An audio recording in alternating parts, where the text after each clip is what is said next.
चैया गे रोजले तो ससुरा में सैया गे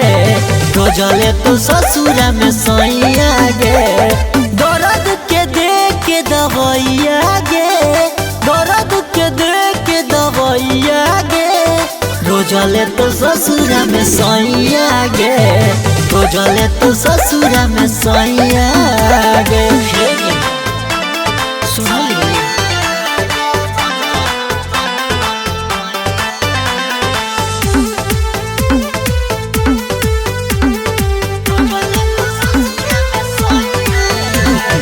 देखी के तोहर चढ़ल जवानी अब नहीं होइ छै बरदास कहिया ले चुम्मा से काम चलैयो बुझै छै न पियास अरे अब तो मान लो देखी के तोहर चढ़ल जवानी अब नहीं होइ छै बरदास कहिया ले चुम्मा से काम चलैयो बुझै छै न पियास ओही खाती मन ललचैयो गे ओही खाती मन ललचैयो गे रोजले तो ससुरा में सैया गे रोजले तो ससुरा में सैया गे दर्द के दे के दवैया गे दर्द के दे के दवैया गे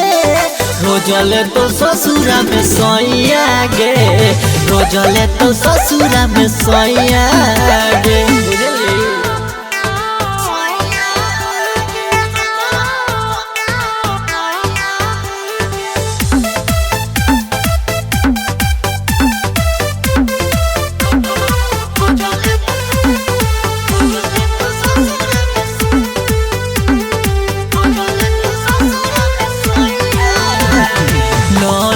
पप देखा के आपन कहिया ले ललचैबी इंद्रजीत टाइगर के बुरा बका कहिया ले बनैबी अब बर्दाश्त नहीं होइ छोगे मान जो ना लॉलीपॉप देखा के आपन कहिया ले ललचैबी रमेश रे समिया के बोला न बुरबा कहिया ले बनैबी